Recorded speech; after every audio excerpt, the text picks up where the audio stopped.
Hello and welcome to another episode of Pakistonomy. My name is Uzair, and I'm very excited and honored for this conversation today because we often talk about Pakistan's economy, what's going wrong, what reforms are needed with different experts and analysts. But the OG expert, I would say, Dr. Ishrat Hussain Saab, has done a lot of fantastic work on laying out what the issues in Pakistan's economy have been for a number of years.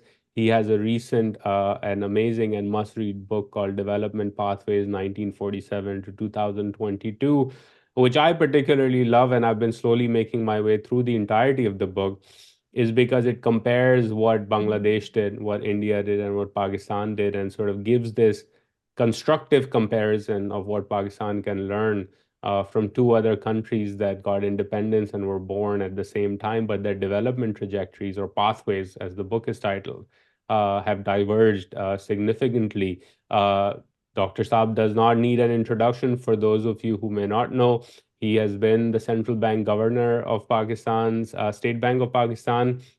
At that time, I think the bank itself went through immense reforms and game-changing reforms as an institution that have an impact to this day. He has worked with various governments in terms of trying to influence reforms, whether they be in the civil service side or on the institutional and policy side. And he's an academic and who has looked at the evidence and tried to, over the years, in great detail, put down the evidence for younger analysts like me and for the general public writ large about what Pakistan needs to do to truly meet its potential and the ambitions and aspirations of its young people. So when this book came out, I wanted to make sure that we had Dr. Saab on the podcast. I would have preferred to do it in person, but most of our conversations in this podcast are on Zoom. So Dr. Saab, thank you so much for taking out the time today and welcome to Pakistonomy. Thank you very much, Uzair. It's a pleasure to be on this. I've been avoiding TV interviews and podcasts for last, 6 or 7 years. But this is something which I wanted to do with you because this is a conversation rather than the anchor imposing their own agenda on the speaker. So that's why I enjoy talking to you, and that's why I'm here with you. Well, thank you for that compliment. And in fact, when this started, my view was that Pakistanis would not be interested in long form conversations with experts where it is a discussion as opposed to a fight in many ways. But people actually like the more wonky, nuanced engagement. And I'm looking forward to that engagement today as well. And I want to begin with your book in particular, in the sense that you sort of lay out the things India did in the early 90s with post-crisis liberalization. There is this iconic image that many Indians still remember of their gold being flown out as collateral to secure the IMF deal. You would be very familiar with that as well. And after that, elites in India, political elites in India across the board decided once was more than enough, and we were not going to be in a situation where the IMF dictated to us in this way that hurt our own moral and reputational standing. And then the reforms journey begins from there in a long and steady process that continues to this day. We'll talk about the key factors of, or the key things they did right. But the question I wanted to start with was, when you turn on Pakistani media or converse on the economy with Pakistani elites, they say we need a strong government. And only a strong government can deliver the tough reforms Pakistan's economy needs. And when I read your book or I read other analyses from Indian economic experts, I realize that India's journey began under a weak coalition government that risked its own stature and its own being, with Manmohan Singh sort of running the helm of the finance ministry and the economic affairs at that time, um, and delivered those reforms. So, what is your view, given your research in this book on India, on how and why even a weak coalition against the popular belief in Pakistan was able to deliver such game-changing reforms in India? Yeah. Well, I think this is a very pertinent question comparing the three countries. The lesson which I draw from the empirical analysis of India and Bangladesh is that it is not the form of the government, but it is the continuity, consistency, and predictability of economic policies by successive governments, which is the main critical factor. Let me preface that. Narasimha Rao started this journey in 1991. Indian business people and the foreign investors did not pay much attention to it. They appreciated this, they welcomed it, but they did not respond as positively as one would have seen or would have expected because of this paradigm shift from a centrally planned command heights economy to a more liberal economy till Vajpayee came to power. And you know, the BJP has always been a very much pro-market and pro-reform party. And they said, oh my God, we got something as a gift from Narasimha Rao, and we will now run with it. And Vajpayee government finally decided to go further than the reforms. Not only they continued Narasimha Rao's reforms, but they went a step further and they said, we want to divest the state-owned enterprises also, which was not a part of Narasimha Rao, and also give benefits of opening up the foreign direct investment, because there were some restrictions on the foreign direct investment, and they took away some of those restrictions gradually. And from that day on, Uzair, India has taken off because both the Indian business people as well as the foreign investors said, whosoever comes to power, it doesn't matter. Indian paradigm shift has taken place. It is rooted in very deep grounds, and we have no fear that our investment will bear fruits. And then, you know, Manmohan Singh, who was the architect of the 1991 reforms, became the prime minister for 10 years. And he ran with these same reforms. And then Mr. Modi, who was a Vajpayee and a very liberal and Gujarat chief ministership, he demonstrated that he used to take the private sector investors in his own car and show them the places where they can start their own businesses. Tata, for example, was kicked out of West Bengal, and he took them to Gujarat and said, pick any land you want for your nano, car. So that Modi regime has given further flip, and now the world around is saying a country of 1.4 billion people like China is now growing for last 30 years at 6 to 7% per annum. This is unbelievable. So it was the continuity, consistency, and predictability of economic policies which gave the confidence to the investors. And today, the foreign direct investment today in India is close to 70 to 80 billion dollars.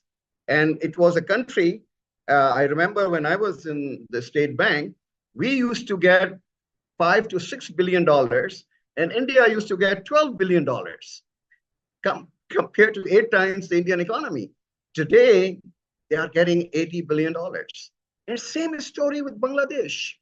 Till 1990, you had the military regimes, and there was a lot of political uncertainty. So nobody really wanted to do anything. But came Hasina Wajid and Khalda Zia. They were battling Begums. They were rivals, bitter rivals politically, but their economic policies were exactly the same. And Bangladesh then from 1990 onwards has again does remarkable job, and their per capita income today is higher than that of India and Pakistan. So the lesson from this book, from this empirical analysis, I came is not the form of the government, democratic, military, oligarchy, or authoritarian, or hybrid, or anything. If you have the same set of policies where the investors feel confident that they will be able to earn the rates of returns on their investment, which they have postulated, then the country would take off.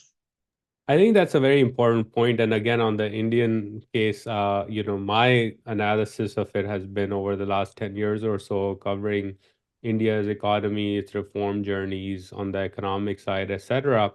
And even just a few days ago, on the eve of elections, Prime Minister Modi's government pushed forward a new policy to attract greater investments in the electric vehicle industry, giving basically a reduction in duties down to 15% for fully built electric vehicles over $35,000 a pop, in return for companies who agreed to invest over $500 million in manufacturing in India with a particular domestic sourcing component, and agreements that sort of said we will grow this domestic sourcing and begin to export best in class electric vehicles out of India. And the government said, despite all the protectionism, despite all the big lobbies like the Tatas and the Mahindras, we are going to go ahead on the eve of elections to do this because it's the right thing to do. It will catalyze a step change in the economic trajectory of the country. They did that with the GST a number of years ago, a topic you're familiar with and have focused on as well.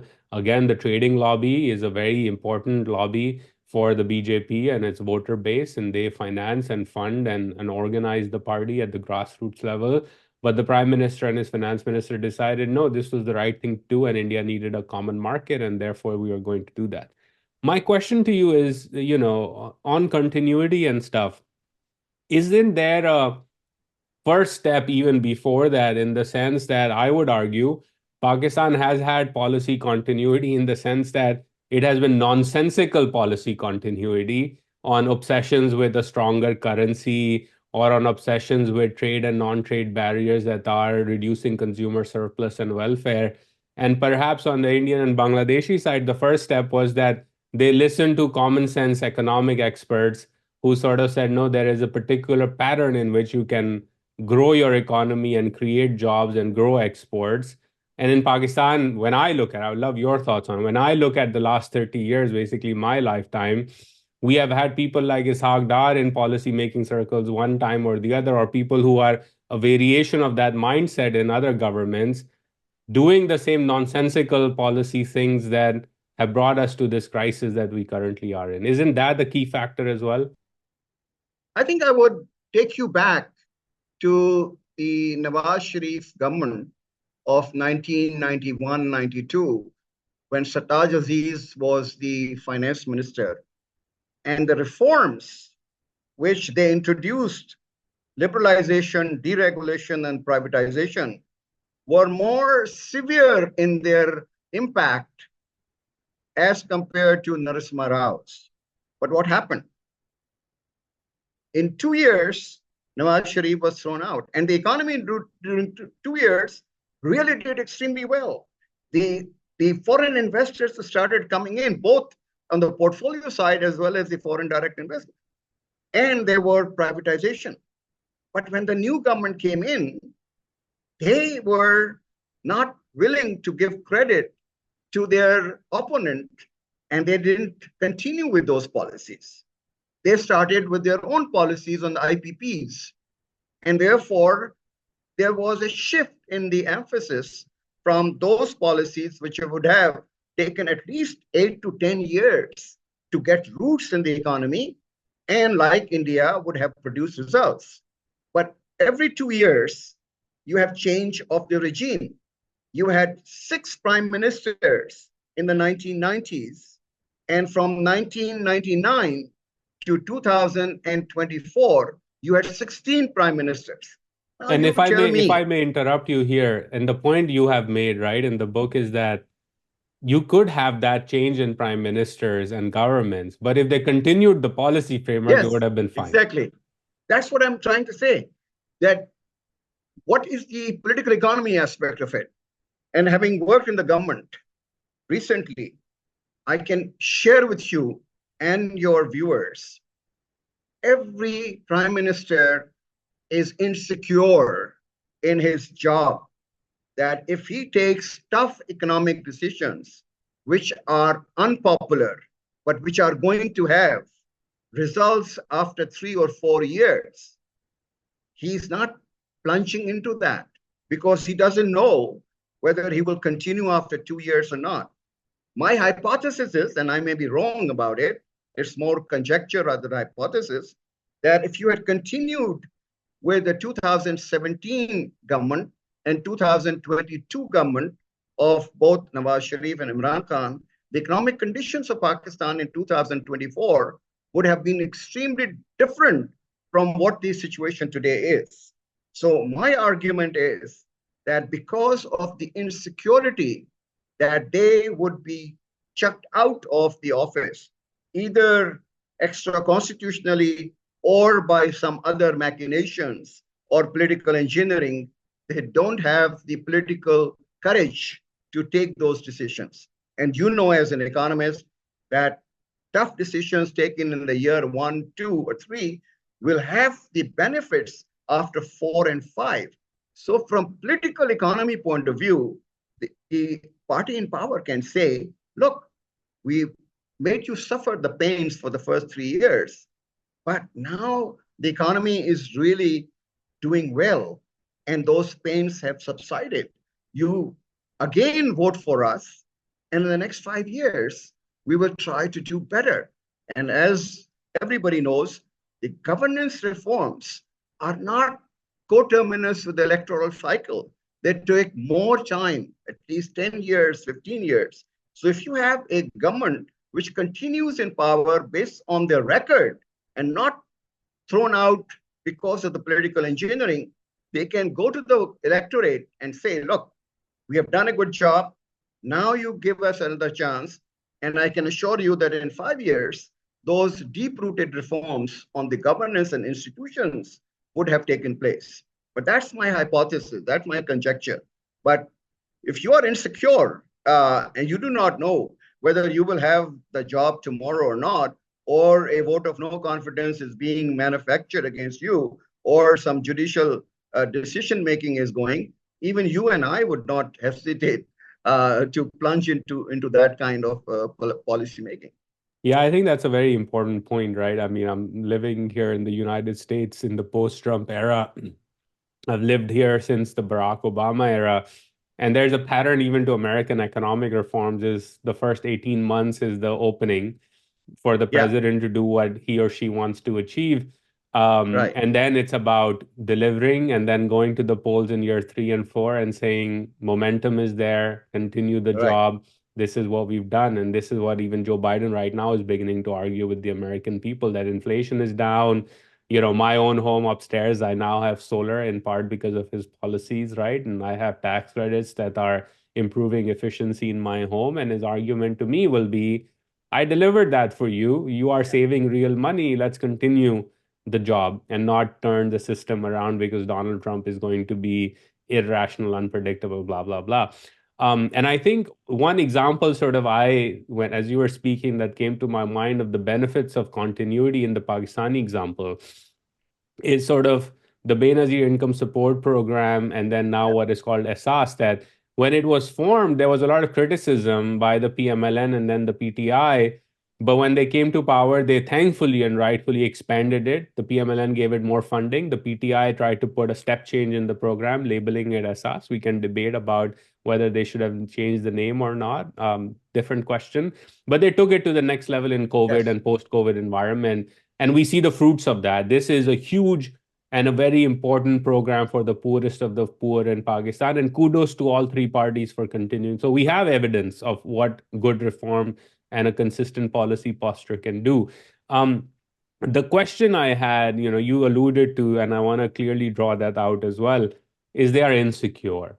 And I would argue, and many political experts would argue that I've learned from, that insecurity stems from the very extra constitutional underpinnings of power in Pakistan, meaning that the prime minister is less beholden to his or her MNAs and parliamentarians, and more beholden to at times to Rawalpindi or at times to the Supreme Court of Pakistan, which engages in different types of games that are less to do with policy and what the people want and more to do with the internal machinations of power. Would you also then say, especially in the case, a comparative case of India, that even with weak coalitions, Indian politicians kind of know that power resides in the people. And in Pakistan, power still does not reside in the people, which leads to bad policy. Like Imran Khan's choice, for example, of the petroleum price freeze, to me is a very modern case in point of what happens when he's insecure, a politician is insecure and decides to upend the apple cart. Is that a key differentiator in Pakistan, that the military and the Supreme Court play this outsized role unconstitutionally? If you take a historical perspective, I think you're absolutely right. But I take a more contemporary view, and my starting point is the 2024 elections. I could not think, being a very keen observer of the political situation, that a political party which has been completely wiped out of the scene, cornered, its leaders have been put behind the bars, and not even allowed its symbol. And there is a bias throughout the system, which is so discernible, would be able to get 91 seats in the National Assembly. The people have voted out, and they have demonstrated that, yes, this party was unpopular with the establishment, and it was working against them in their interests. And they tried their best, but the will of the people did actually prevail. So that is a very positive signal, because the younger generation in Pakistan doesn't subscribe. You are, of course, middle of that. People like me who are quite old, our thinking and the millennials thinking in Pakistan quite different. Let's And not even get to therefore, Gen Z, which I, as a millennial, no, can't even relate to. yeah, Gen Z will come in 2029. So I can predict that in 2029 things will be even worse. So it's a turning point, I would call. And I think the recent letter from the 6 judges of the Islamabad High Court to the Supreme Court, and Supreme Court's meeting with the Prime Minister and trying to form an inquiry commission, these are, I hope, some of the breaks which will put into place in order to have a smooth transition of a duly elected government by the people of Pakistan every 5 years. And if you give them a complete tenure of 5 years, if they make a mess, they will be kicked out. If they do a good job, they will be put in power in their positions. And that is what we require. So there is a turning point. There are events which are unfolding. I don't know which direction they are going to go, but at least there is some hope that we will have a break from the past, which you very aptly described was the scene in Pakistan. Let me ask you a follow on this, right? Dr. Saab, is I agree there is an inflection point, and how it plays out remains to be seen. Hopefully, it goes for the better, because I think a Pakistan that is more democratic will automatically be more developed, is my fundamental principle view. The people know what they want, and Pakistani people from rural Pakistan and Balochistan to urban Lahore and Islamabad and Karachi are very mature politically. They know what is in their best interest. We just never trust them, or the certain elites in Pakistan don't trust them. The question I have, though, is right now, we have a government in power that is once more beholden to unelected people in power as well. But it has to embark on a reforms journey for various reasons you outlined in the book: external debt, poverty growing, climate crisis, the region moving ahead, and they now being connected, seeing the region moving ahead, racing ahead of them. The young are agitated because of that. But because it doesn't have legitimacy, it will, by definition, at least if I were to take your hypothesis forward, be insecure. And because of that insecurity, I would argue it cannot do the reforms that you are outlining in your book. How do you respond? Like, how do you see that? Because to me, that becomes a fundamental problem in this very major economic crisis. I think to some extent it is an uncertain situation, but the appointment of Aurangzeb as a finance minister is an indication that this government really wants to do business differently. Because I know Aurangzeb for a very long time. If I may interrupt, one quick thing as you Yeah, answer. I was just reading this morning that the reconstituted CCI, Council of Common Interest, doesn't have Mr. yeah. Aurangzeb, but has Mr. Dar in it, who's the foreign minister. Well, that I think Council of Common Interest is very different. But as long as he is in the right forums, he has made it very clear that he is joining the government not only to sit on the chair, but to bring about very basic reforms which are structural in nature, not band-aid, and not just getting the IMF program. So that is my hope that the new finance team will have that particular mandate from both the establishment as well as the government of the day. SIFC, to me, is a very welcome move because the bureaucrats I saw in 3 years when I was member of the cabinet were more reluctant to even implement the policies which the cabinet had approved because they were scared of the NAB, of the FIA, of judiciary, of the media. Now, when SIFC gives the orders, for example, then they have no hesitation because they have somebody who's backing them up on the tough decisions. And one of the things I can tell you, which pleased me, I have been arguing for deregulation of the pharma products that outside the essential molecules of WHO, which are almost 200 to 300, all other prices of the pharma products should be completely deregulated so that we can compete in the international markets. Because pharma is one of the export potential which can lead us to $1 billion or so. And SIFC has taken that decision and has deregulated the prices of the non-essential molecules. Now, if they continue to do this kind of things, refinery policy, for example, bringing in the government to government investments, and they have even looked at the education policy. So what I'm saying is that if this apparatus, which brings in the provinces, the federation, and the military together for the greater good of the country, then I would say that I'm more optimistic. But I have to watch the situation as to how it unfolds. But this is a institutional vacuum which has been filled in. As you know, my job was institutional reforms. Well, what our problem was coordination failure. The federal government says 2,500 is the price of wheat. The Sindh government says, who are you? We will have 3,000 rupees as the wheat price. So Rahim Yar Khan now becomes a choking point. All the farmers from Punjab are bringing in their wheat to Rahim Yar Khan to sell it in Sindh. Now, how can you have a unified market when you have these kind of distortions?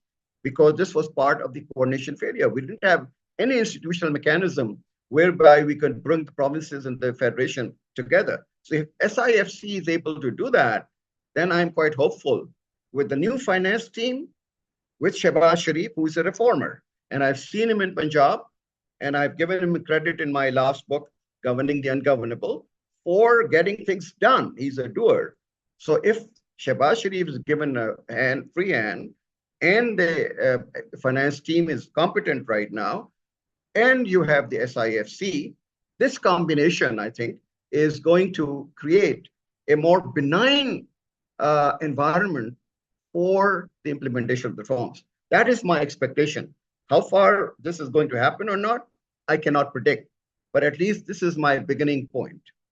Well, I have a more critical view of the SIFC in the sense that, you called it filling an institutional vacuum. I refer to it as if you short circuit the system so many times, you might get electrocuted as well. And this is rather than doing the reforms you argued on the institutional side, short circuiting the system. I understand the logic of it, but I have a more skeptical view on this. But something you touched on that I want to build on a bit, because connected to your book as well, is you mentioned pharmaceutical products. Across the border, there's an entire industry on APIs, and we saw it in action in the COVID pandemic, providing vaccines to the world or becoming part of global supply chain. I'm talking about India's pharmaceutical industry. Pakistan could, with this approach that you described, benefit from cheaper imports of inputs into Pakistan and then trading across the border and internationally. The same holds true for the energy markets in the Punjab. The same holds true for fertilizer and cement, on and on. There is an entire conversation in Pakistan on trade that misses consumer welfare as a fundamental argument of why trade needs to be liberalized. And even the Indians, with their high trade barriers with the world, are finally waking up to the benefits of a more liberal trade regime, tariff regime, and non tariff regime to deliver consumer welfare. What is your view on the prospects and the benefits of improved trade relations with India in this environment? Atlantic Council published my paper, Prospects for Promoting India-Pakistan Trade, back in 2011. And where, with the evidence, I demonstrated that it is a win-win situation, both for India and Pakistan. And more for Pakistan, because India is a much larger economy, and we can benefit, particularly in the corridor between Punjab of India, Haryana, and Delhi, which is a unified market, which is very well connected. So that was the idea. We can't go to south, we can't go to the west, we can't go to the north, but at least this corridor is very powerful. And I had disaggregated, HS code at 2 level to demonstrate where Pakistan has the comparative advantage. If I may interrupt, I think if I'm right, the flight from Ahmedabad to Karachi is shorter than the flight from Karachi to Islamabad. Absolutely. And from Lahore to Amritsar is 1 hour drive. So I had meetings in Amritsar and Chandigarh with the businessmen, and they were very excited, Indian business. So let us put this in perspective. Pakistan was ready with a draft agreement of MFN in 2014 February. Khurram Dasgir Khan and Anand Sharma, who was the Commerce Minister and a very capable person who was committed to it, had come to an agreement. And then when it was going to be ratified by the cabinet, Mr. Nawaz Sharif got a message from Mr. Modi that this is election year. So if you are going to give this agreement publicly, it is going to favor Congress.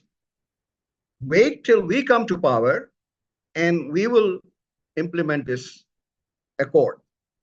That day and today, it's almost 10 years. There has been no movement. So it is not on the part of Pakistan. Pakistan is very much willing to do business with India. But when the foreign minister of India at every forum wants to put Pakistan down and says they are creating an industry of terrorism, now what do you think the prospects of India-Pakistan trade would be? We have to wait for the elections in India. And there are some friends of mine who think that Mr. Modi may change the tune and may decide that in his last term, he would go in the history as somebody who really normalized the relations between India and Pakistan. But you're absolutely right. The benefits are immense. And Pakistan being located between China and India, 2 big economies, and with the collateral benefits of the Central Asian republics and the Middle East, it is in a very good position to carry out the gains from the trade, both bilateral as well as regional. Well, I hope there is a step change post elections in India, and the benefits I think would be immense. I think one thing I often remind my Indian colleagues who say that have a different view, saying, "Oh, we don't need Pakistan and trade with Pakistan anymore." I point to them the ongoing crisis in Indian Punjab. It's a major economic crisis. There is an Yeah. economic crisis in Pakistani Punjab, and the only way to sustainably solve for it is to create that unified market you alluded to as well. So there is. And I think Prime Minister Modi realizes that this is why Kartarpur as a corridor has held up despite all the tensions in the last few years of the relationship. I want to move on to Bangladesh now, a country you are familiar with as well, and you've written about in your book. Um, when I look at statistics in 1971, when Bangladesh was born and literally was burning, left burning, decimated by the retreating Pakistan army at the time, its GDP per capita was half that of West Pakistan at the time. This is the data I've looked at. And today, as you said, it has a higher GDP per capita than Pakistan, roughly 50% higher. So it's flipped everything from 1971 to 2023 and 24. What are some things the Bangladeshis did right that stand out to you from your research that Pakistan ought to learn from? Well, good question. And I think this is something which I keep on telling my Pakistani audiences here whenever I travel within the country. Um, Number one, you may have serious political rivalries like, Khalda Zia and Hasina Wajid. But if you allow the private sector to do things which are in the national interest, then you don't have to worry about the economic growth because the private sector is the engine of growth. So the food grain production in Bangladesh went 4 times from 1971 to 2022. That means that the farmers in Bangladesh became much better off, right? The ready-made garments, which didn't exist till 1990, are now $52 billion. The NGOs like Grameen Bank brought in the microfinance credit to the women in the rural areas. BRAC under Sarfaz Hassan Abed laid down the network of the schools in the rural areas. And the local NGOs with civil society managed the local clinics and the dispensaries and the family planning centers as trusts with the government giving the support. So Which, it if I was may all interrupt hand, on the yeah, education point, in the early 90s, they started doing, which Pakistan is still trying to do, which is conditional cash transfers to put girls in school. yeah, And there is a big relationship between girls in school, incentivizing that, and population right. growth as well. Yeah, that is true. But what I'm saying is the approach was that the government was as weak and as rent-seeking as any government in South Asia. But they brought in a coalition between the private sector, the government, and the civil society. So when you have all hands on the deck approach, then it is a win-win situation. Everybody makes an effort. So the government did not do as much on the human development indicators as the civil society and the NGOs have done in Bangladesh. Number two, female labor force participation rate in Bangladesh is 38%. And I was amazed to see in India, it's only 23%, which is same as Pakistan. So when you have female labor force participation rate, you have collateral positive benefits on nutrition of the children, on the education and schooling, on the healthcare, on the environment in the domestic areas of the house. For example, no pollution takes place. And therefore, you have improvement in all the socioeconomic indicators as far as the nation is concerned. So female empowerment through female labor force participation rate, financial inclusion through microfinance, and investment in human development were the three major determinants of Bangladesh's growth story, which neither India nor Pakistan has followed. India has gone in a different direction. It has not used the NGOs and the civil society to the extent that Bangladesh has done. And Pakistan has only some stories like TCF or Indus Hospital or SIUT, but not at large scale. So the lesson I draw from Bangladesh is we should have all working together for the same goal rather than have a blame game that the private sector is blaming the government is blaming the private sector, the civil society is blaming both the private sector and the government. If you have adversarial relationship, I don't think we are going to do this. And this is not a story about Bangladesh. You know that the three countries which I admire most, Japan, Korea, and China, they were known as Japan Inc., Japan Incorporated, Korea Incorporated, China Incorporated, where everybody worked together. The MITI in Japan used to bring in all the private sector actors because they say, you are going to do exports, you're going to do the production. How can we help you? How can we be of assistance to you?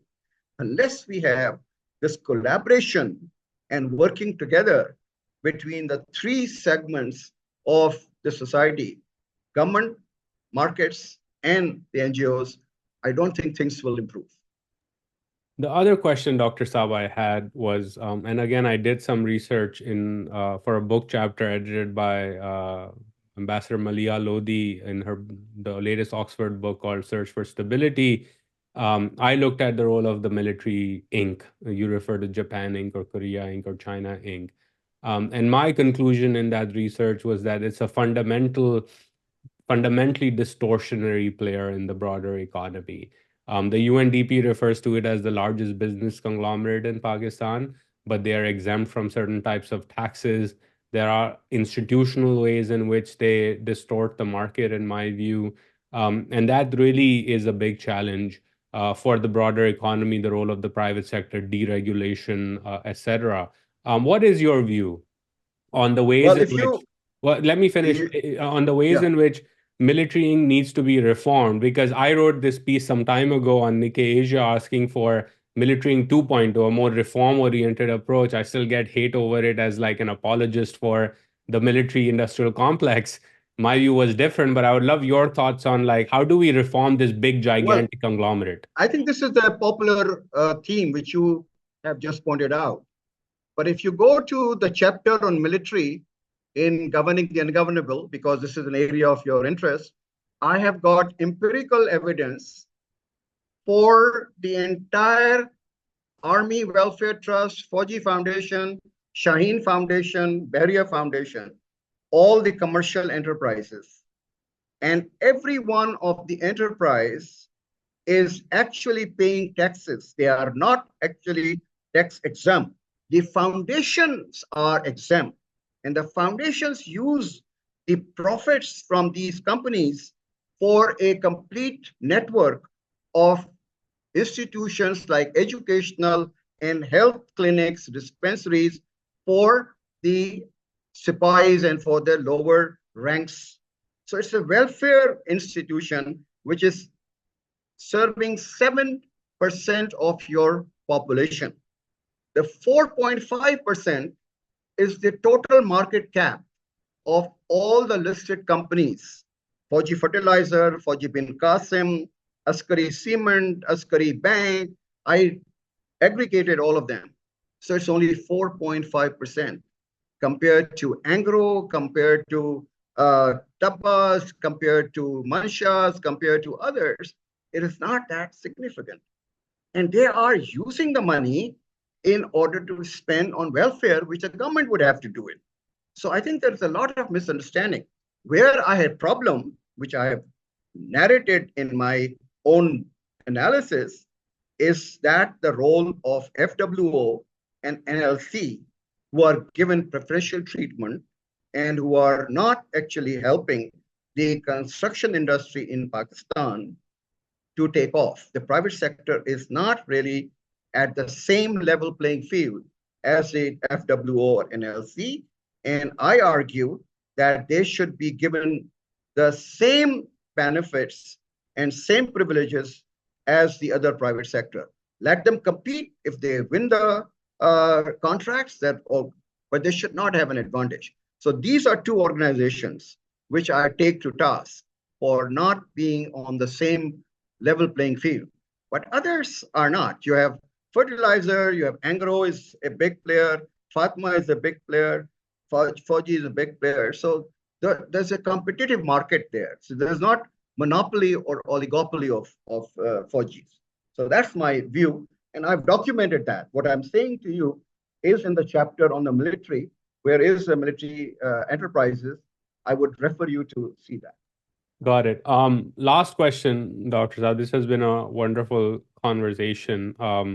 One criticism, and we may have some nuanced disagreements on policies and things like that, but one criticism you get and I get quite often when we talk about deregulation or increasing the role of the private sector, or pointing out that, look, there is a model across the border in India that has some learnings for Pakistan. The pushback that often I at least get is, well, look at the growing wealth inequality in India. Yeah. Look at the crony capitalism there. The Adanis and the Ambanis dominate, and the Tatas and the Mahindras dominate. And the average, there's been jobless growth, and the average Indian is not doing as well as the statistics would have you believe, et cetera, et cetera. And this whole notion of growing the pie so then it can be distributed is BS and doesn't really work like that. We need more equality, etc. What's your view on that? How do you Oh, respond to that criticism? I exactly respond in the way the others feel that Indian capitalistic model is not a sustainable model. We need comparative capitalism, market determined capitalism, not the crony capitalism, where the state actually picks the winners and blesses them both with the benefits within the country and outside the country. And I think that to me is the difficult. If you look at the chapter on India and pain points, I refer to that.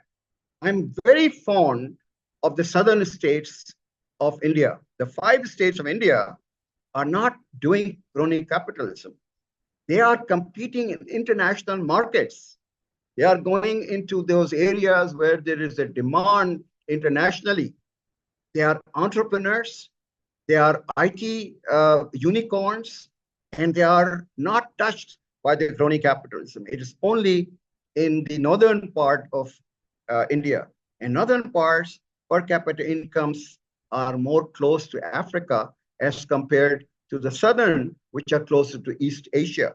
So you have a divergence taking place in India regionally, income-wise, as well as gender-wise. So those are the pain points for India. But what worries me more, Uzair, is the fact which opened my eyes that 80% of employment today in India is in informal sector. The rediwalas, the tokrewalas, the footpathwalas, rather than the wage labor. Your and my reading of the economic history is that when economic growth takes place, reallocation of labor takes place from the low productivity sectors to the high productivity sectors. And the high productivity sectors create wage and formal wage earning opportunities. That's not happening in India.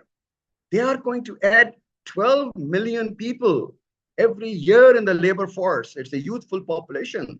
There are no job opportunities. It is a jobless growth which is taking place in India. So these are two major pain points which I point out in my book on India chapter. Inequalities, crony capitalism, and jobless growth. And for a sustainable growth in the future, which creates jobs for the younger people, they have to revisit their policies. The social protection program is pretty good, but there is a gap between the social protection program, which takes care of the poor. But what about the lower middle income groups and the emerging upper middle income groups? Where are they going to get that? They're not going to get social protection. They're not going to get, they're not getting benefit from the growth itself. And it is a concentration where number of billionaires is increasing in India. And that is what worrisome as far as I'm concerned. So I'm with those that this is creating distortions as far as the general welfare of the people of India is concerned. I think Andy Mukherjee in Bloomberg this week wrote a very good analysis, sort of echoing what you just said. I will link that in the description for those who want to dive deeper. Andy's a great columnist and a watcher of the Indian economy, and I think he would agree with your points here as well. Last question to you, Dr. Saab. You're an economist. You've seen these cycles of potential reforms, halting reforms, some for steps forward, some backward. If I were to tell you, like, ask you, what are some things you would like to see in the upcoming budget season? We know the IMF, World Bank spring meetings are around the corner. Mr. Aurangzeb will be here in Washington, primarily to negotiate a longer program. And the budget will be a very important milestone for this new government. What would you be looking for that reinforces your view that both Mr. Sharif and Mr. Aurangzeb are serious this time around for reforms? Good question. There are many, but I'll choose only one, which is the bane of all our problems, which is fiscal consolidation. 60% of our economy today is outside the tax net, and we are overburdening our industrial and formal sector, the salaried class, and the people with the lower middle class with indirect taxes. That's not a fair incidence of taxes. So for God's sake, please bring in the retail, wholesale trade, the real estate, agriculture, the big landlords. I'm not talking of the small farmers, transport sector, lawyers, engineers, doctors, clinics, who are all outside the tax net today. It's inequitable, and it is not something which we can afford, because our gap between the expenditure and the revenues is widening every year, and we are just borrowing. And this year, out of your 9 billion of net federal revenues, 8.4 billion have gone for interest payments. So first, try to broaden your tax net. Second, target your subsidies, whether you're giving for energy or for other. And you have a very good platform, as you pointed out, and I totally agree with you, which is the Benazir Income Support Program. You have a National Economic Social Registry. Use that registry, have the cutoff point, and give the subsidies to the BIS, rather than I'm also benefiting from the petroleum subsidy and from electricity subsidy and from gas subsidy. So you rationalize your subsidy budget, which will go down much significantly if you do that. And third, get rid of your loss-making state-owned enterprises, which are actually bleeding. I just give you one example, which will illustrate my point. In 2004, 2005, up to that time, HBL, UBL, and ABL used to get billions of rupees of subsidies for recapitalization because they were all running in losses. Today, these three banks, along with the MCB, privatized banks, are giving 250 billion rupees as corporate income tax only. Look at the turnaround from a loss making from the exchequer to a contribution of 250 billion every year. And that can happen. And I have done, if you look at my website, I have 11 reports on the restructuring of these state-owned enterprises, from PIA, from railways, all the way to many other organizations. Please do that. And finally, which is a longer term program, which won't happen in the budget, ask the provinces that they have now the money, they should accelerate the education, health, and drinking water, sewerage investments. For that, I am a great advocate of devolution to the local governments, because sitting from Lahore, you can't actually look at the problems of Toba Dek Singh and Atak at the same time. Empower, resource the local governments, elected governments, and you will have a better service delivery. But that will take a longer period of time. But that is the solution if you want the satisfaction of the general public. So that is my advice as far as the reforms are concerned. I couldn't agree more, especially on the devolution point. I always give this example to my friends that I'm living in Washington, D.C. If I have an issue of my trash or water or gas, I go to my city councilwoman and her office, which is around the corner from me, and she fixes those things for me because I pay property taxes to the city of Right, Washington. It's just ridiculous to expect me. I'm in Washington, D.C., so it would be to Congress, but for a New Yorker or a Bostonian or somebody, God forbid, living in yeah, Santa Fe, Arizona, to go all the way to Washington or to the state capital and say, right, hey, my roads are broken, fix it, my school doesn't work. It inserts competition and it generates political competition as well, a new level of right. leadership in the country. I couldn't agree more. So, Dr. Saab, this has been a fantastic and enlightening conversation for me. Thank you so much for all the work you do, for the research you do. It helps many of us learn and understand the nuances of Pakistan's economy. Your books are a must read. I will link to them in the description for people to go and buy them as well. But before I let you go, what are two or three other books you would recommend to the audience?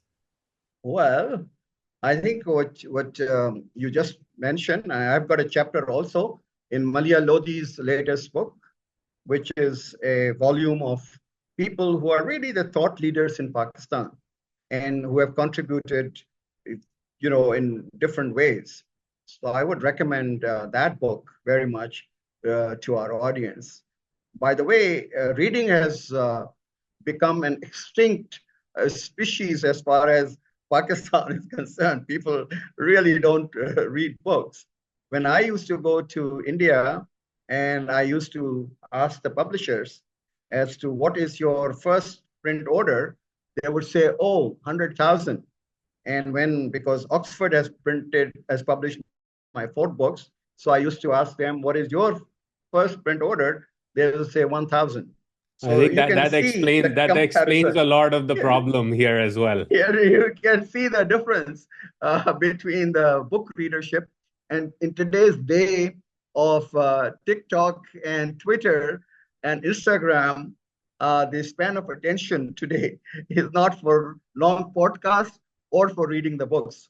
But I will continue doing what you are doing in the hope that there will be other people who will actually listen to these podcasts and try to engage in debates and conversations because we don't have the definitive answers. We can provide you what our perspectives are, but you may have a different perspective.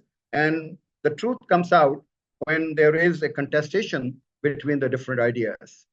So thank you very much for providing me this opportunity.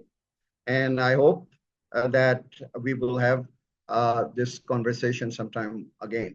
Thank you so much, Dr. Saab, and I agree. I think the contestation of ideas and deep thought, I would say the lack of that in Pakistani discourse perhaps explains a lot of what has gone wrong because we're talking about random stuff on mainstream that makes absolutely no sense to the broader polity that is the Pakistani people. So thank you for your research. Thank you for your time, for your analysis, and I hope to have you back on the podcast sometime soon. In the meantime, take care and Khuda Hafiz. Khudafez. Thank you.